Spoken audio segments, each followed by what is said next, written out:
Now, we live in a time where people really want to blame others for the challenges, difficulties, hurts in their lives.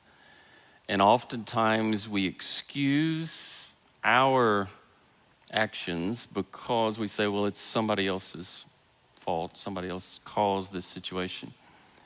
But you're saying that there is this place of balance where, yes, other people have wronged me perhaps, but I also have a responsibility in how I respond to that. Or maybe just life has been difficult, and I have a responsibility in how I respond. And in this case, Jesus was saying this man had to make a choice that he wanted something good. That God brings healing, but sometimes he does, oftentimes, require that we take responsibility.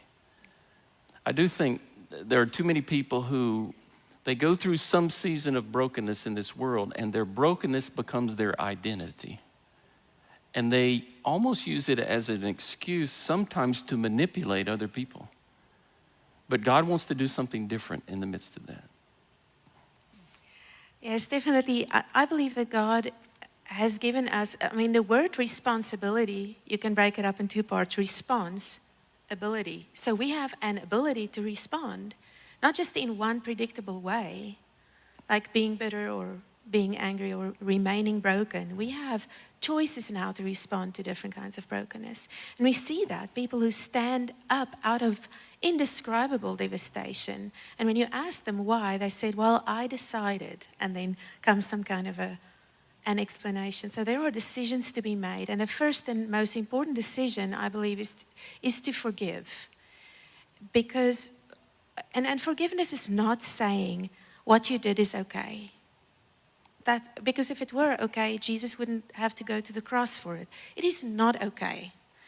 So when I say, I forgive you, I'm not dismissing what you have done. But what I'm saying is, I can't wait for you to do all the right things so that I can be free and so that I can heal. So I'm separating what you have done from my healing. And I'm saying, I am going to heal, regardless of your behavior, regardless of what you have done, whether you're even ever going to admit to it. I'm not going to make my healing dependent on you. I'm going to go to God for my healing. So we have to cut that off, that tether to that person who has hurt us. And one of the most beautiful things for me in the Old Testament is in Leviticus, where it talks about the two goats on the Day of Atonement. The one is the forgive goat and the other one is the forget goat.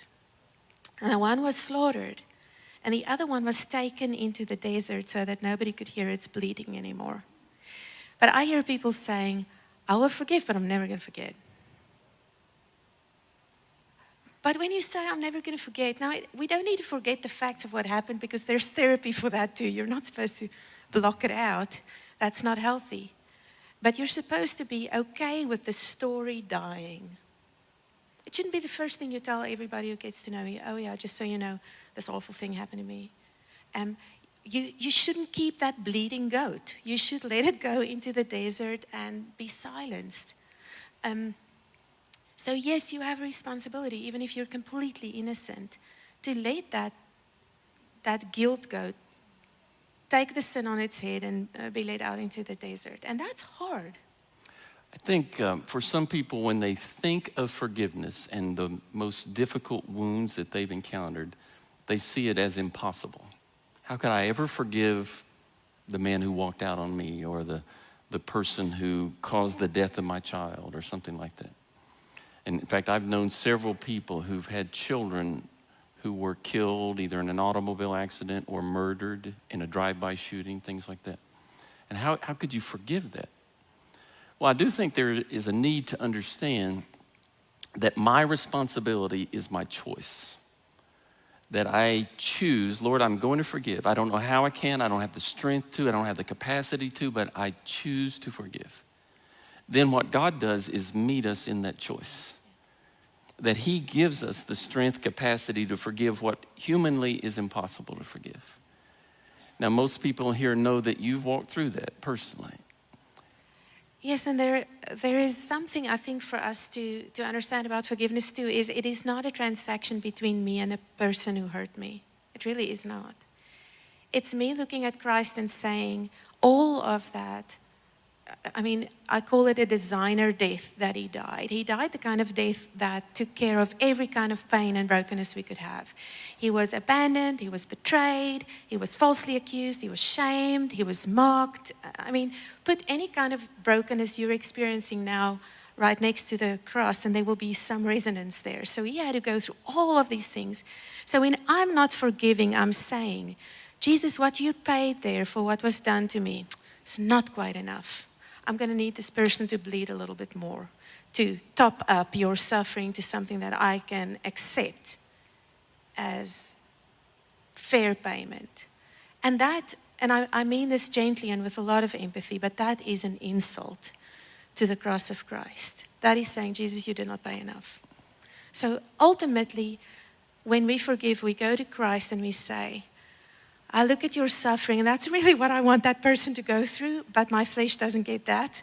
In this situation, Jesus, I look at that suffering and I say, thank you, that is enough.